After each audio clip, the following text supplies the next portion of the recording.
Well, for more, we're joined now by Carla Sands, the former US ambassador to Denmark, Greenland and the Faroe Islands during the first Trump administration. Great to have you with us once again, Ambassador Sands. Just want to start by asking you about this rethink of this US delegation visit to Greenland. Why do you think there's been a change of plan? Well, clearly because Denmark is trying to gaslight these poor Greenlanders. I think they're giving Greenlanders Stockholm syndrome, where they're getting them to identify with their oppressors. And it's an old, sad story. Usha Vance was going as a senior diplomat from the US, the vice president's beautiful, young, accomplished wife, to go and join the Greenlanders at their biggest event of the year, their big dog sled competition. And that was, for the Greenlanders, a diplomatic coup. Every country wants to have visits from high-level American diplomats, especially from the administration. So what Denmark is trying to do is create tension between the US and Greenland, and right now they're achieving it. But remember, Denmark, their vested interest is to hold Greenland in their control, although they have never developed it and can't afford to, and are not able to defend it. So there's a huge loss here for Greenland, and shame on Prime Minister of Denmark, Mette Frederiksen. But there is a bit of a break with protocol and diplomatic norms, isn't there here, Ambassador? I mean, ordinarily, such a high-profile visit involving someone like the US Vice President J.D. Vance and his wife would come with an official invitation, and this one did not. Oh, no, no. When American high-level government officials want to visit a country, the U.S. Embassy, and in this case, the consulate, would spin up to support it. They would let the government know. The governments are always thrilled to have U.S. people, high-level visitors, go, because what it does is it strengthens the relationship, and it often brings with it benefits. For instance, increased trade, increased security cooperation. There are always goodies that come with visits. That's just how it works diplomatically. And so it's a great loss at this moment, but I would say this is a tiny bump in the road. The Greenlanders haven't even heard the first offer from President Trump in increasing the relationship. Denmark's going to lose in this. Is it today, or is it 2 or 3 or 5 years from now? I don't know. But Greenland's going independent in spite of what Denmark is doing, trying to lash them to them in a losing proposition for the Greenlanders. So you're saying that basically Greenland has to choose, that it's got to be under the umbrella. As you say, there's only, 57,000 people that live in Greenland. Without the sort of the security umbrella, whether it's provided by Denmark and the rest of Europe or the United States, Greenland cannot be entirely independent. Is that what you're saying? Well, Greenland can't be entirely independent because they have no defense. They have zero defense, and they're not able to support themselves. They get about $600 million a year from Denmark in welfare transfer. So since Greenland cannot be independent, it needs, I will say, an association with another country. Denmark is not able to develop Greenland and to give Greenland what it wants, which is financial prosperity. It just gives them welfare, which keeps them on the dole, kind of like a poor person that never achieves their potential because they take a little allowance. But they also, Denmark cannot afford, it's not capable of defending Greenland, nor, I will share, is Europe capable of defending Greenland. Europe is not even capable of defending Europe without the United States. They don't have a capable military in spite of NATO. I mean, it's a great alliance, but Europe has a long way to go to actually be capable of being in a conflict without the United States support.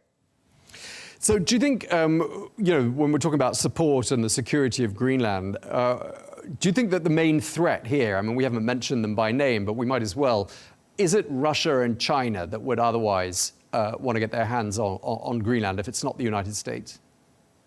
Yes, Tom, that's correct. For instance, in the past, China tried to bring Greenland into their Belt and Road Initiative back in 2017. Now, the allies were able to turn that off. But as a matter of fact, Greenlanders have told me money has no color. They just want development. They just want prosperity. They want success in their tourism. They want to be successful in their mining. They want their people to benefit financially from this. They haven't to date. Now, when I was the U.S. ambassador, I was able to put a consulate in Greenland.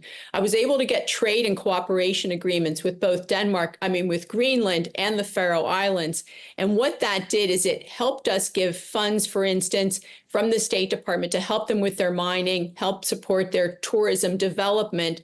But there's still a long way to go. American companies will go in and invest in Greenland with the backing of the U.S. government. We have tools, things like XM Bank, Development Finance Corporation. We need those to help companies risk in places like Greenland.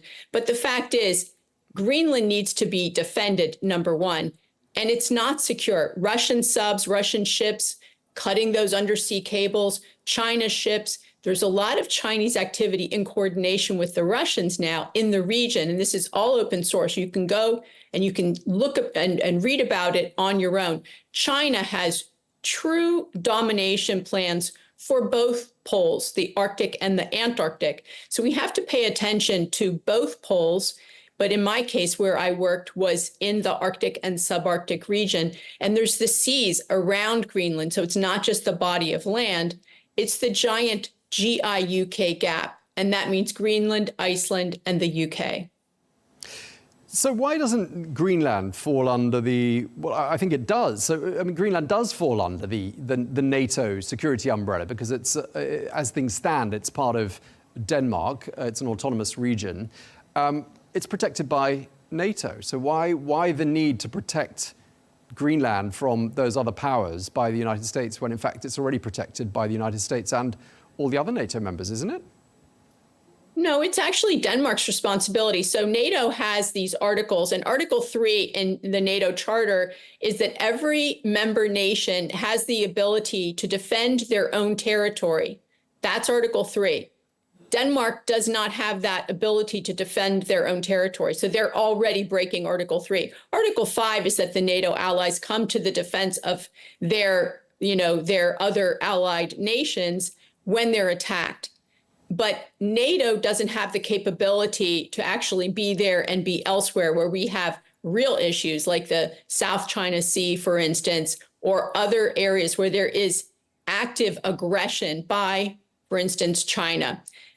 NATO is a wonderful alliance, but the European allies still, like I said earlier, have a long way to go.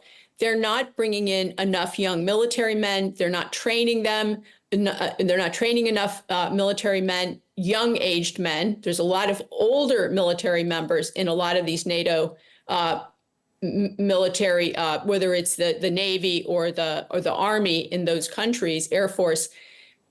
We need young fighters, and then they need the equipment, and they need to refresh the equipment. And there's a lot of old, broken down tanks and equipment sitting in many NATO allied, store yards where they need to be refreshing that equipment, and they're not doing it. You were ambassador to Copenhagen, which of course covers, that ambassadorship included Greenland and the Faroe Islands. You were there from the years 2017 to 2021. And during that time, during the first Trump administration, he did tout this idea of a Greenland takeover or buying Greenland. Internationally, there were, quite a lot of headlines mocking that idea. But what did people say to you in Denmark behind closed doors about that? Well, so President Trump was the third U.S. president to make this proposal that we would buy Greenland. And it's going to look different than buying. There's many ways to associate Greenland. For instance, a COFA, like a free association agreement, like Micronesia or Palau. There are other ways that we can have Greenland come under our security umbrella and still be a completely independent country. And I don't speak for the Trump administration. I just speak from my own personal experience as ambassador. And the Danes are very threatened by the idea of the United States bringing Greenland closer into their security umbrella. The most important thing is that this area is secured and doesn't fall into enemy hands. And that's really the threat. And when Mette Frederiksen, the Prime Minister of Denmark, speaks the way she does, it's very dangerous talk because what she's doing, she's making Greenland more vulnerable. The Greenlanders want security and they want prosperity, and they don't really care who's going to do it. And so we want to become closer with Greenland, and we want to be their partner of choice. That is so important for the security of the world. We do not want Greenland to fall into Chinese hands. And how easy would it be? Very easy. And that's why President Trump is moving as quickly as he is.